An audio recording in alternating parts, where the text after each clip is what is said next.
Premier ലീഗിന്റെ ചരിത്രത്തിലെ മറ്റൊരു ആവേശകരമായ മിനി ലേലത്തിലേക്കാണ് ക്രിക്കറ്റ് ലോകം സാക്ഷ്യം വഹിച്ചത്.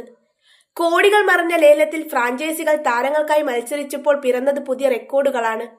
എന്നാൽ ഈ ലേലത്തിലെ ഏറ്റവും വലിയ തലക്കെട്ട് സൃഷ്ടിച്ചത് ഓസ്ട്രേലിയൻ ഓൾറൗണ്ടർ കാമറൂൺ ഗ്രീനാണ്. റെക്കോർഡ് തുകയായ 25.20 കോടി രൂപയ്ക്ക് കൽക്കത്ത നൈറ്റ് റൈഡേഴ്സ് ഗ്രീനിനെ സ്വന്തമാക്കിയപ്പോൾ അത് IPL ചരിത്രത്തിലെ തന്നെ ഏറ്റവും വിലപിടിപ്പുള്ള വിദേശ താരങ്ങളിൽ ഒരാളായി അദ്ദേഹത്തെ മാറ്റി.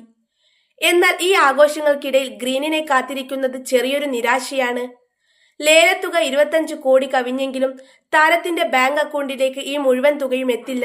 IPLന്റെ പുതിയ സാമ്പത്തിക നിയന്ത്രണങ്ങളും ചട്ടങ്ങളും ഗ്രീനിന് 7 കോടിയോളം രൂപയുടെ നഷ്ടമാണ് ഉണ്ടാക്കാൻ പോകുന്നത്. എന്താണ് ഈ നിയമം? ലേലത്തിൽ സംഭവിച്ചതെന്ത്? നമുക്ക് വിശദമായി പരിശോധിക്കാം. IPL ലേലത്തറയിൽ എക്കാലത്തും വലിയ ഡിമാൻഡുള്ള വിഭാഗമാണ് ഫാസ്റ്റ് ബൗളിംഗ് ഓൾറൗണ്ടർമാർ.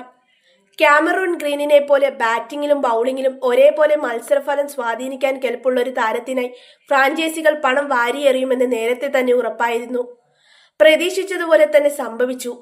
വാശിയേറിയ ലേലവിളിക്കൊടുവിൽ 25.20 കോടി രൂപ എന്ന വമ്പൻ തുകയ്ക്ക് കൊൽക്കത്ത നൈറ്റ് റൈഡേഴ്സ് ഗ്രീനിനെ തങ്ങളുടെ കൂടാരത്തിലെത്തിച്ചു. ടീമിനെ സംബന്ധിച്ചിടത്തോളം ഇതൊരു വലിയ നേട്ടമാണ്. മധ്യനിരയ്ക്ക് കരുത്തു പകരാനും നിർണായക സമയങ്ങളിൽ വിക്കറ്റുകൾ വീഴ്ത്താനും ഗ്രീനിന് സാധിക്കും. എന്നാൽ സാമ്പത്തികമായി നോക്കുമ്പോൾ താരത്തിന് ലേലത്തുകയുടെ മുഴുവൻ ഗുണവും ലഭിക്കില്ല എന്നത് കൗതുകകരമാണ്.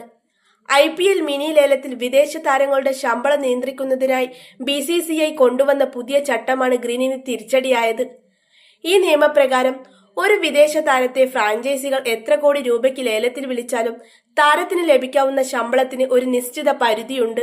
നിലവിൽ ടീമുകൾ നിലനിർത്തിയിട്ടുള്ള താരങ്ങളിൽ ഏറ്റവും ഉയർന്ന തുക ലഭിക്കുന്ന താരത്തിന്റെ ശമ്പളം ഇവിടെ അത് 18 കോടി രൂപയാണ്. തൊട്ടു മുമ്പത്തെ മെഗാ ലേലത്തിൽ ഏറ്റവും ഉയർന്ന തുകയ്ക്ക് വിറ്റുപോയ താരത്തിന്റെ ലേലത്തുക കഴിഞ്ഞ മെഗാ ലേലത്തിൽ 27 കോടി രൂപയ്ക്ക് ഋഷഭ് പന്തിനെ സ്വന്തമാക്കിയതാണ് നിലവിലെ റെക്കോർഡ്.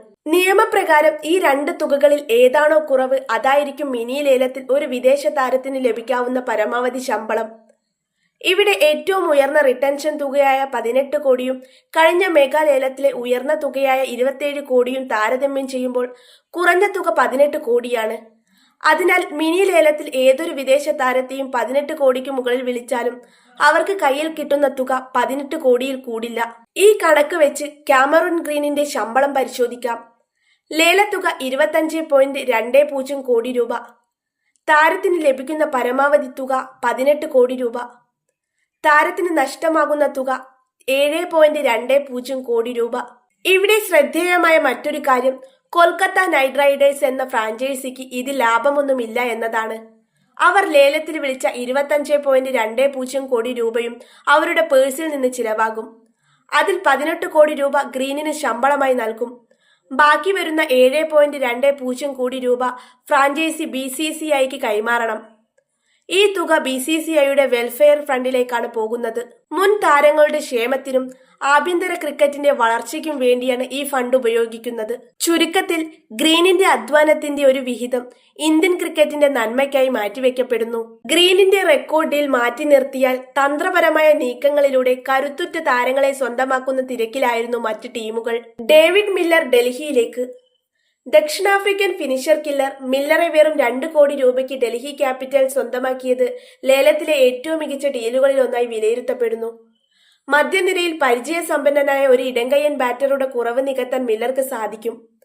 ഒപ്പം ഇംഗ്ലീഷ് താരം ബെൻ ഡക്കന്റിനെയും 2 കോടിക്ക് ഡൽഹി സ്വന്തമാക്കി. മുംബൈയുടെ ജാക്ക്പോട്ട് ലേലത്തിലെ ഏറ്റവും വലിയ അത്ഭുതങ്ങളിലൊന്ന് കിൻഡൻ ഡീകോക്കിന്റെ വിലയായിരുന്നു.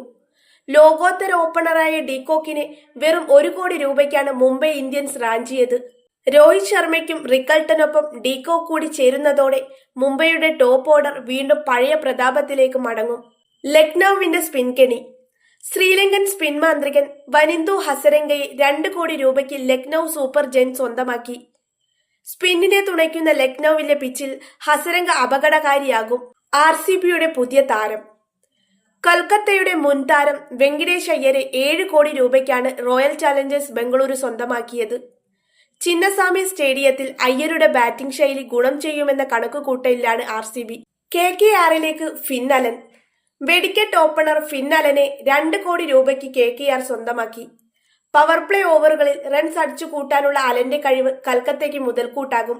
IPL ലേലം ഇപ്പോൾ വെറുമൊരു പണക്കൊഴുപ്പിന്റെ വേദി മാത്രമല്ല, കൃത്യമായ കണക്ക് കൂട്ടലുകളുടെയും നിയമങ്ങളുടെയും കൂടി വേദിയാണ്. ക്യാമറൂൺ ഗ്രീനിന്റെ കാര്യത്തിൽ സംഭവിച്ചത് വിദേശ താരങ്ങൾക്ക് നൽകുന്നൊരു സൂചന കൂടിയാണ്. മിനി ലേലത്തിൽ റെക്കോർഡ് തുക ലഭിച്ചാലും അതിന് പരിധികളുണ്ട്. അതേസമയം BCCI വെൽഫെയർ ഫണ്ടിലേക്ക് പണമെത്തുന്ന തരത്തിലുള്ള ഈ പരിഷ്കാരം ഇന്ത്യൻ ക്രിക്കറ്റിന്റെ അടിസ്ഥാന സൗകര്യ വികസനത്തിന് ഗുണം ചെയ്യും.